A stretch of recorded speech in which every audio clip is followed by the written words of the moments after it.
Hey everyone, it's Jodi here. We're talking about high functioning anxiety. High functioning anxiety. Is that something that is going on in your life?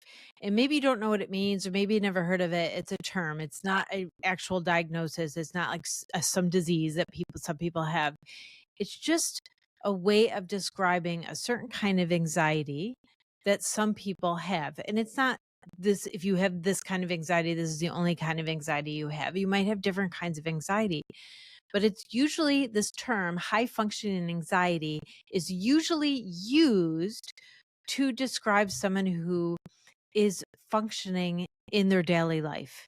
They may be very successful people, very high performing people, but there's this underlying pressure that they have to perform high, pressure that they have maybe to be perfect, or pressure to succeed. They have these very high expectations for themselves, and that puts a lot of pressure on them to work really hard, effort a lot, get things right, be very detail oriented. Maybe these people are, it's another word for workaholics, what we used to call workaholics back in the day. High functioning anxiety. And they look calm, they look confident, they look like they have everything going for them because they're outgoing, they're social, they do stuff all day. And you'd be surprised that they have anxiety. And some of them, maybe like our guest who's coming on tonight, Thom, has never had anxiety uh, before an event. He's been functioning. He's never experienced it before. Everything's, he's always never had trouble doing stuff or working or achieving his goals. But after a certain circumstance or after a certain event, his anxiety came up. And so we're going to talk to him about that. But let's talk more about high functioning anxiety. So, this is very internal for people, this high functioning anxiety. They, like I said, on the outside, they look fine. And actually, most people with anxiety on the outside, they look fine, right? We never know it. Anxiety is so invisible. And I think that's a very painful aspect of anxiety, that it's so invisible, because we're very invalidated by it. People don't necessarily understand, even though most people have anxiety, we don't tend to understand each other's anxiety. We have different triggers, we have different way it manifests. And so high functioning anxiety, I want you to know, if you have this, if you experience this, if you're high functioning during the day, you're very functional and you're like, why do I have anxiety in the evening or in the morning? Or why do I have this underlying pressure all the time? And then what happens is, when you have this pressure, for some of us, you have this pressure and you try to resist that pressure. And that gets in the way of performance. It gets in the way of productivity, right? There's a lot of nuances to high functioning anxiety. It doesn't work on everybody the same way. It depends on how we think about it and what kind of coping skills we have. Are they coping skills that sabotage us? Are they coping skills that help us feel better? Or are they coping skills that have us run away from the anxiety? Keep working, because if you stop, then your brain's going to go into some negative thinking, right? Who's with me? Who has that kind of anxiety? That happens so much. It happens so much, right? It could go any way. When we feel anxiety, we could either try to run away from it by distracting ourselves with overworking or some kind of vices or some kind of addiction, or we could be stuck in it. We could stay home with the covers over our head, metaphorically or literally, and give all of our time and attention to the anxiety. Or we could try to figure out how to get rid of it and be like, I'm not doing this. I'm not doing this in my life. I have to get rid of it. And we could get rid of it. Or, we have this pressure underneath it all. And we're functioning on the outside, but in the inside, it doesn't feel very good. We are suffering. And sometimes when that suffering kind of starts to bubble over, and then we start to have panic attacks, this is usually when somebody with high functioning anxiety starts to get help. Because the rest of the time, most people who have anxiety wait to get help like 1 to 10 years. That's what the research says. People who have anxiety wait 1 to 10 years before they get any help. You're suffering. You deserve to have help getting better and feeling better. You don't have to have this. So many people who suffer from anxiety feel like, I just have to live with it. This is what I have. This is the way my brain's wired. I just have to live with it. And I'm here to tell you that that is not true. Anxiety is a regular human response to our world. And I'm going to explain high functioning anxiety, probably how no one else has explained it to you before. But I want you to know that it is fixable, just like all anxiety is fixable. Anxiety is our regular human response to the context of our life and our world. So you're not crazy if you have high functioning anxiety. That's the good news. You are not crazy. This is not you. It's biological. Let me tell you the first and foremost reason why this is perpetuated. This kind of high functioning anxiety is perpetuated. It's because when we are moving all day and we are leading people and we are doing a lot of things and multitasking all day, our adrenaline is there, but it's serving us, right? It's helping us do all those things and multitask and get a lot of stuff done or get focused or be very, very, very productive, right? We're thriving on that adrenaline. We're using it. We're channeling it. We're getting stuff done. When we go home at night or in the middle of the night, we're waking up in the middle of the night because we're so stressed, or in the morning, maybe you're having some anxiety. It's because you're not doing all those things. So a lot of times when people have high functioning anxiety, they're going all day, they're distracted, they're using it, it's being channeled into something positive, whatever they're doing for work, all the success is happening. And then they go home and it's like time to relax. But when they go home and it's time to relax, their adrenaline is still going, but then they don't need it. So their mind is like, something's wrong because we're not working as fast as we're not protecting ourselves. We're not working as fast as we did all day. There's something wrong because that is what we need to do, right? To survive. It's not, but this is like what our brain thinks because it's a habit of doing that all day. So at night, it turns into panic and it turns into anxiety because it's that adrenaline's been high all day. And now it's like, wait, why do I have anxiety? Right? Because the negative thoughts come in because your mind is trying to protect you. And so it tries to find something negative and the negative thoughts come in and then we experience anxiety, like the leftover fear response, right? The leftover symptoms of adrenaline when we don't need it, but it's a mystery now. We're like, why is this here? Why am I anxious right now? I've been fine all day. Why am I anxious right now? I'm supposed to be relaxed. Like this is my time with my family. I'm supposed to be relaxed. And the mystery of it perpetuates it because we get really freaked out. And then we're like, something's wrong with us. And the next day, what do? We work even harder because if something's wrong with us, then it will affect our sense of worth. And so we have to work harder the next day and harder the next day to make up for that loss of worth because we're weak or we have anxiety or we're stressed, whatever it is. It's not okay to a perfectionist, of course, right? And so we have to work harder and we work harder and we get more detailed, we get more organized, more perfectionist, try to be as more successful as we can, thinking that we could beat out this anxiety. Well, I want to tell you that there's hope and we're going to bring Thom on, and Thom is a unique kind of anxiety, but he is high functioning. And so so he wanted to come on and get some help with what's going on in his life. But I want you to know that there is hope, right? Even if it's that biological thing that I described to you.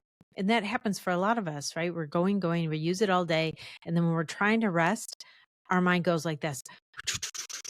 This happens after a really hard event. Did you ever care for somebody who's really sick and you were really worried, but you always had work to do? Like you cared for them and you always were checking everything and there was so much to do, to research and think about and plan and take care of and fix and clean and whatever, right? And they were going through a crisis, like a health crisis or something, and you did all of this work. Many times after it's all over, when the person's well again and everyone can calm down, then the panic attacks start. People are like, what? I wasn't panicked when it happened, but I'm panicked now. Afterwards, that doesn't make sense. Well, it totally makes sense because overall your adrenaline rose during that crisis, during that time, just like a high functioning anxiety, right? Your overall adrenaline has grown. And so when you didn't have that stuff to do to channel it through, the panic attacks came. It's a regular human response to the context of our life. This is a regular human response to what happened because your adrenaline's high, but there's nothing to do. So your brain's like, something's wrong. Then you start to, panic because something's wrong. What's wrong is the anxiety. And it doesn't feel very good. So it is a very bad wrong thing to be going on, if that makes sense. But it's fixable because if you know what it is, it takes the mystery out of it. And the mystery is what makes it feel so powerless. Like, it feels powerful. You feel powerless to the anxiety when it's mysterious. But when you understand what's going on and that it's just adrenaline and extra adrenaline because you're going, and now it's time to turn off, then you are able to, you don't have that mystery and that powerlessness about it. You're like, oh yeah, this makes sense. So you're empowered. And then your positive self-talk, talking yourself down, like, I'm okay. I understand this is anxiety. This is adrenaline. And, it's time to rest and I'm okay. I'm very safe. These, you'll believe them now. You didn't believe them when you didn't know why you had anxiety. But if you know that it's the adrenaline high because of your high performance all day, then it's easier to talk yourself out of having that in the evening and you're able to calm yourself down. And then your brain starts to learn because it's learned, like, I have to be this high on adrenaline all the time to keep this person safe. And so it's a habit to do that. What you want to do is now train the brain that in the evening, we don't need that adrenaline. We're safe.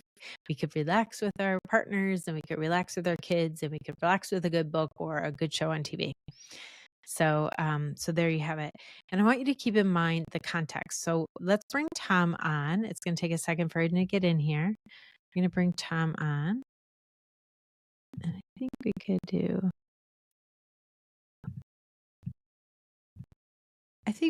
Thom. I think we could do Thom, maybe the layout.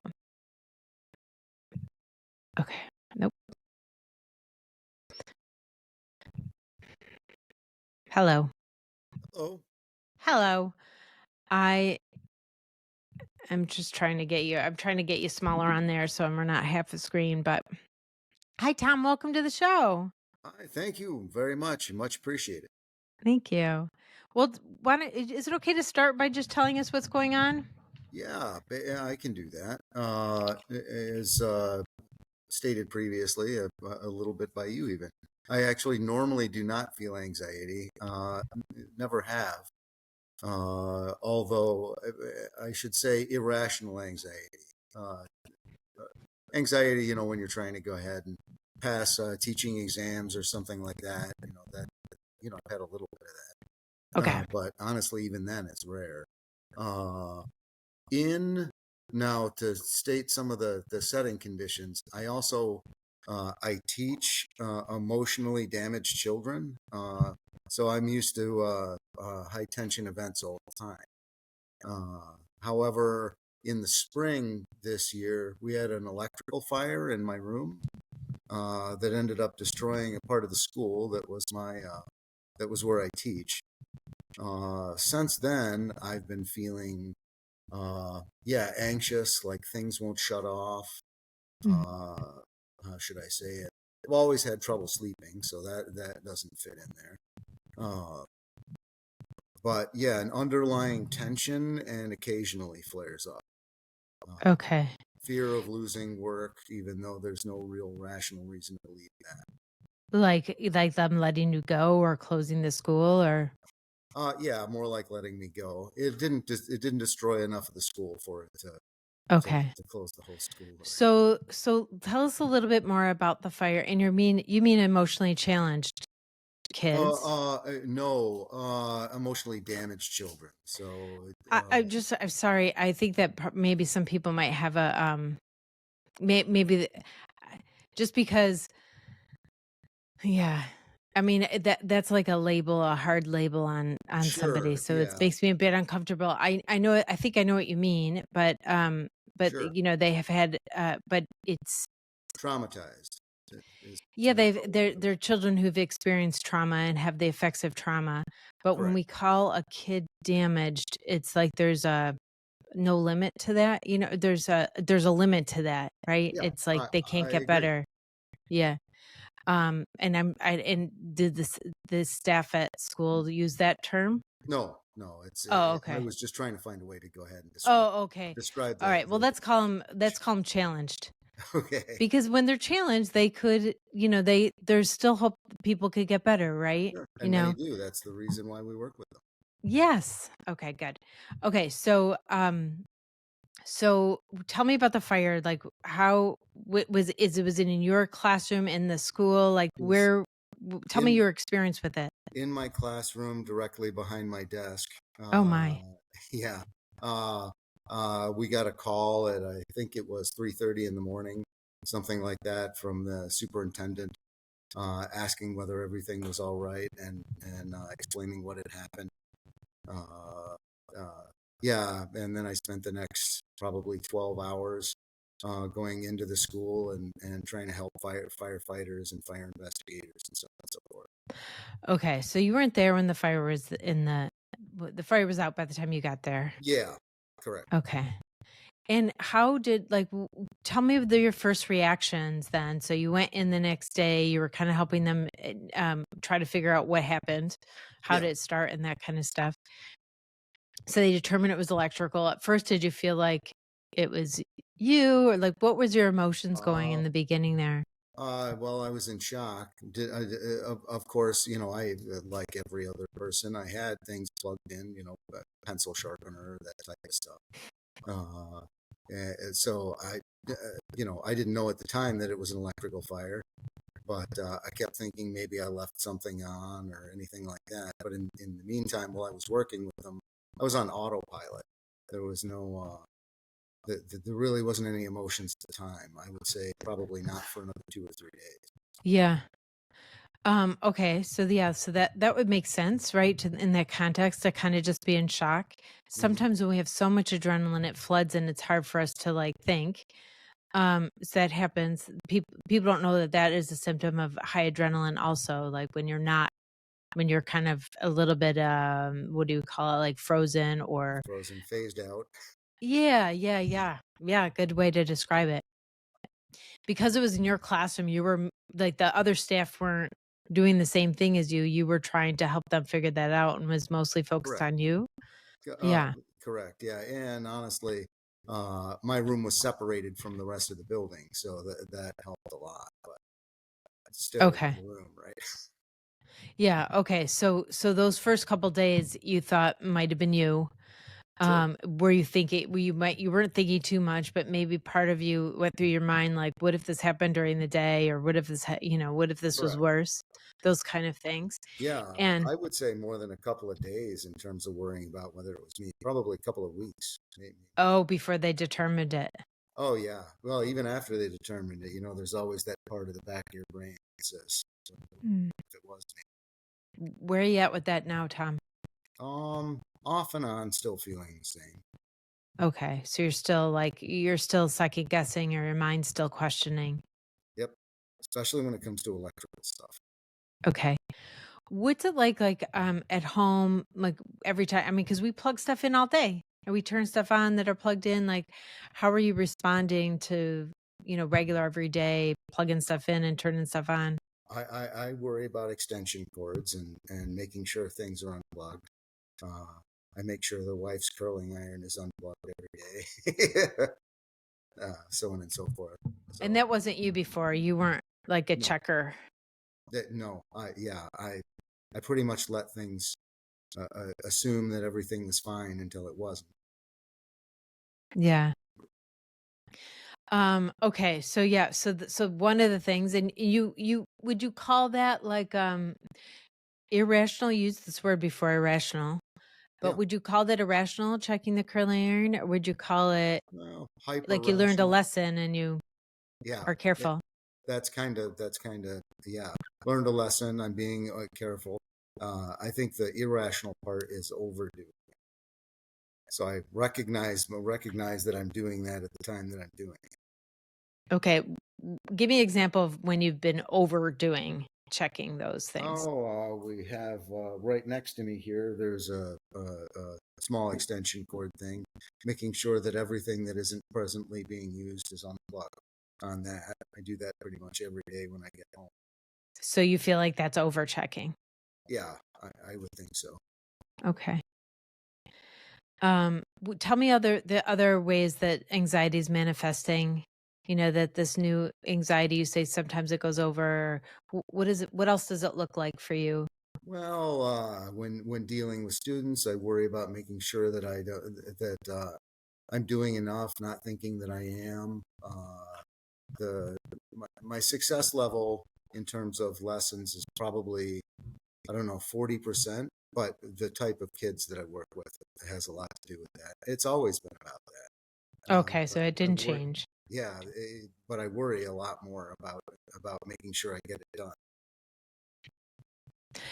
Okay, so this is really it's really affected your sense of yourself Correct. and your sense of your if you're successful or not. This worry that you might lose your job if you're doing enough for the kids, if the rates that of the kids' successes affect you, or if Correct. someone's going to notice, and what would be the worst thing that could happen? Well, yeah, losing my job would probably be the worst Okay. thing that could happen. I would Tell think. me if it affects you, like, are you thinking about it in the evening or in the morning before you go in? Mm, I would say usually if I'm heading into work, I don't usually feel it until I'm at work and the kids are just about to arrive. Okay. Or yeah, in the evening, off and on, I'm either not thinking about it or I am thinking about it. 50-50. Well, maybe more like 80-20. I'm not spending 80% of my time thinking. Uh, When you think about it that 20% of the time, how does it affect your evening? Like uh, home with your family, you know? Badly, I would say. I mean, we're not doing anything drastically different, uh, but you know, that part I wouldn't prefer to change. I like coming home to a nice, quiet wife, watching TV, just enjoying life. But you're not 20% of the time it's not as Correct. Yeah. good as it was. Uh, And what is that when you said it's not going well? Is it like, cause there's like conflict, or you're pacing, no. or you're Yeah. just uncomfortable and stressed in your head? What?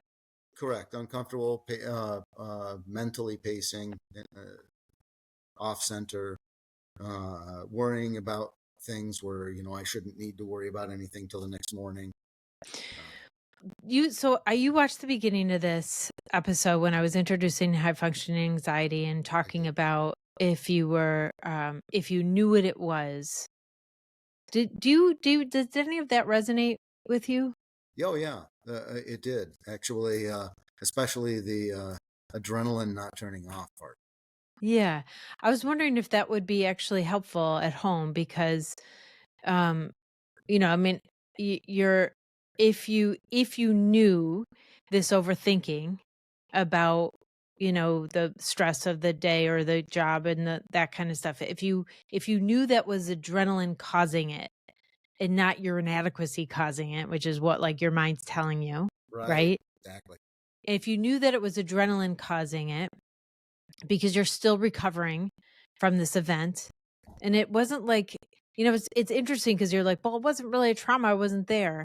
But the guilt that you felt that you could have caused something horrible, uh, I think there was trauma in the overwhelm of that guilt and the constant thinking about the guilt and what the consequences might have been if it were different, right? So Entirely. you're responding to that. So first of all, I want you to have tons of compassion for yourself because it means you care about them and you care about your job and you care about, not hurting anybody, of course. Of Of course you course. do. But have a lot of compassion for that guilt. And maybe we need to talk also about how to put that guilt down. But if you knew that that guilt has caused this adrenaline, and you knew that these thoughts, these 20% of the time in the evening that's now taken with this stress that used to not be, if you knew that was adrenaline and you could do positive self-talk instead of trying to figure it out if you're okay or not, or gonna be fired or not, or how to prevent it, or, like, we get caught in the content of those thoughts. The thoughts came from the adrenaline, but we get stuck in the content and we perpetuate it. Does that make sense? It entirely makes sense. Yeah, it feels like constantly going in a circle. Yeah. Yeah. So we're feeding it, and then you feel worse about yourself. So it's just the whole thing is Yep. like perpetuating and perpetuating on several levels. So if you were to do it, if you were to be like, okay, that guilt caused this huge raise in adrenaline in general, more than I've had in my life, because luckily you haven't had anxiety. So it makes sense. It came from a context, right, of the guilt and the event. We can have a context of our life, the thing that happened, but then we have a context of our mind, like how we thought about it or Right. how we responded.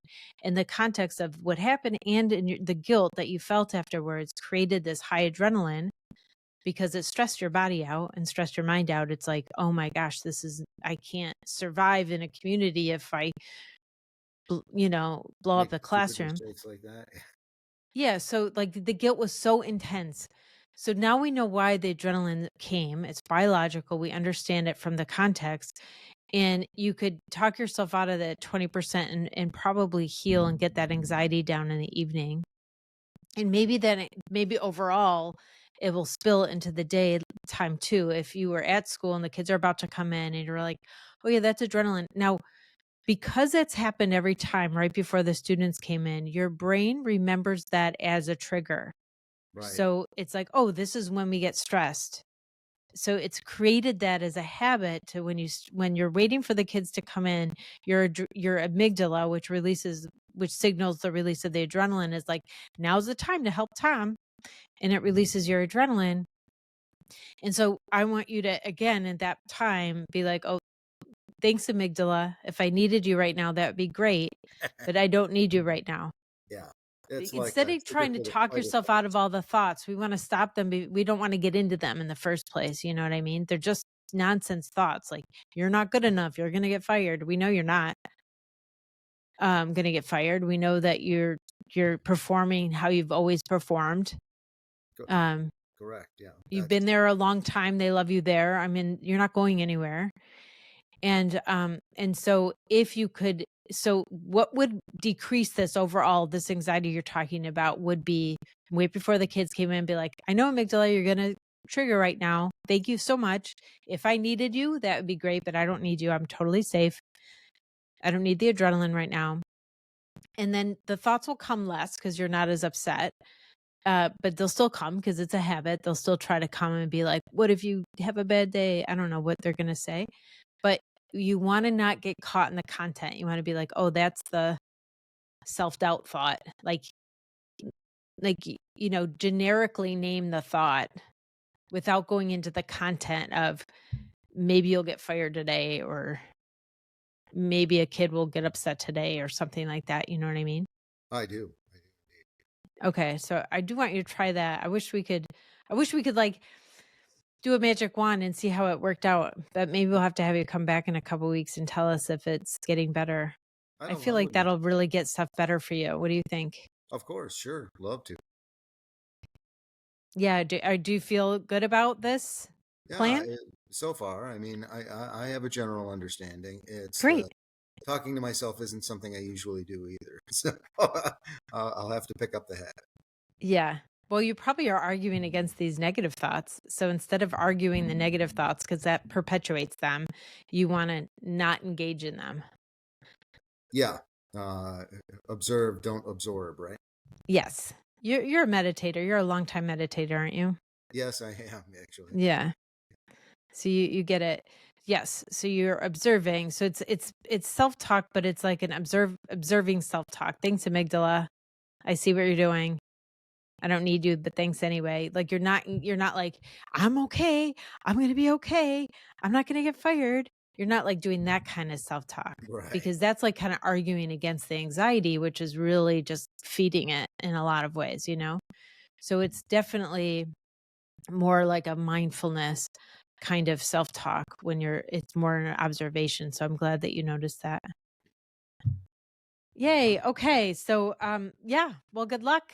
Let us Thank know you. what happens. And I really appreciate you. I think that was really helpful to people to see an example. Will do. And I hope it really served a lot of people. So we'll say goodbye. Do you anything else you want to ask or say? Oh, he went out. Oh, Nope, I'm still here. anything else you want to say before we let you go? No, but I will check in with you in a few weeks. Thanks, Thom. Thank you. Thanks everyone for watching. I'm here live every Monday at 8 p.m. I got lots of good topics coming up. Come on over to my website, jodiaman.com/live. jodiaman.com/live. You could sign up to be a caller like Thom tonight. You could sign up to be in my text messaging group, and you could just sign up to get to get my calendar so you know what topics they are, or get emails about my topics, all that stuff. I got everything on that page, jodiaman.com/live. You could binge the old recordings and all. So thank you so much. If you're listening on a podcast, come on over to YouTube if you want to see it, see me in person, but watch me at 8 p.m. every Monday live, and I will see you next week.